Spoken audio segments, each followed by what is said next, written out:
Hello friend, আসসালামু আলাইকুম। Welcome to my channel.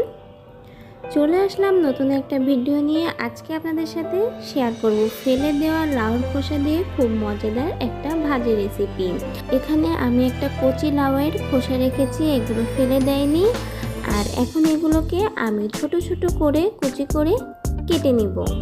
চলে আসলাম লাউয়ের খোসাগুলোকে ছোট ছোট আলুর মতো করে কুচি করে নিয়ে এখন আমি এগুলোকে ভালো করে ধুয়ে সিদ্ধ করে নিব।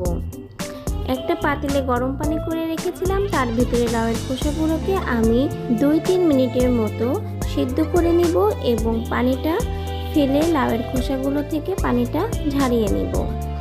চলে আসলাম রান্না করার জন্য। কড়াইতে দিয়ে দিয়েছি পরিমাণ মতো তেল। এখন এর ভিতরে দিয়ে দিব কুচি করে রাখা পেঁয়াজ, রসুন এবং স্বাদ মতো কাঁচা ঝাল দিয়ে আমি কিছুটা সময় ভালো করে বাদামি করে ভেজে নিব। যখন দেখবেন পেঁয়াজগুলো বাদামি করে ভাজা হয়ে গেছে, এ পর্যায়ে এসে বেটে রাখা চিংড়ি মাছ দিয়ে দিবেন।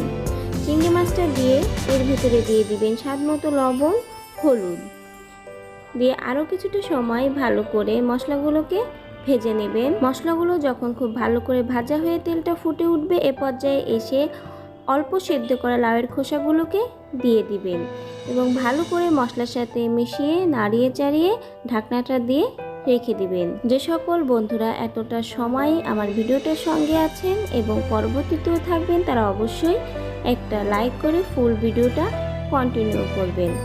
আমি আবার ঢাকনাটা উঠিয়ে একটু নাড়িয়ে চাড়িয়ে নিচ্ছি যাতে ভাজিটা পুড়ে না যায়।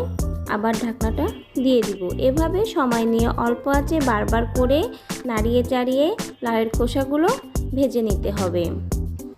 নতুন সকল বন্ধুদের উদ্দেশ্যে বলি, যারা আমার চ্যানেলে আজকে নতুন ভিডিও দেখছেন তাদের কাছে ভিডিওটার কোনো অংশ ভালো লেগে থাকলে অবশ্যই ভিডিওটা লাইক করে যাবেন। সাথে আমার চ্যানেলটিকে সাবস্ক্রাইব করে আমার পাশে বন্ধু হয়ে থেকে যেতে পারেন। স্বাদ অনুযায়ী লবণ ঝালটা চেক করে নেবেন এবং লাউয়ের খোসাটা সেদ্ধ হয়েছে কিনা সেটাও দেখে নেবেন। আমার লাউয়ের খোসাটা অনেকটাই সেদ্ধ হয়ে গেছে, আর কিছুটা সময় রেখে আমি এটাকে নামিয়ে নেব।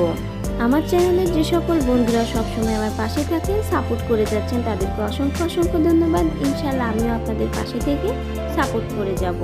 চাইলেই কিন্তু আমরা ফেলে দেওয়া অনেক সবজি থেকে খুব মজার মজার রেসিপি করতে পারি। আমার ভাজিটা হয়ে গেছে, আমি এটাকে নামিয়ে নিচ্ছি। তৈরি হয়ে গেল আমার ফেলে দেওয়া লাউয়ের খোসা দিয়ে খুবই মজাদার একটা ভাজি রেসিপি। আপনারা চাইলেই লাউয়ের খোসাটাকে ফেলে না দিয়ে এভাবে মজাদার একটা ভাজি করতে পারেন। আজকের লাউয়ের খোসা ভাজি রেসিপিটা আপনাদের কাছে কেমন লাগলো অবশ্যই আমাকে কমেন্টে জানাতে পারেন। ভালো লেগে থাকলে ভিডিওটা লাইক করে দিবেন, সাথে শেয়ার করে যাবেন আপনার পরিবার ও বন্ধুদের কাছে।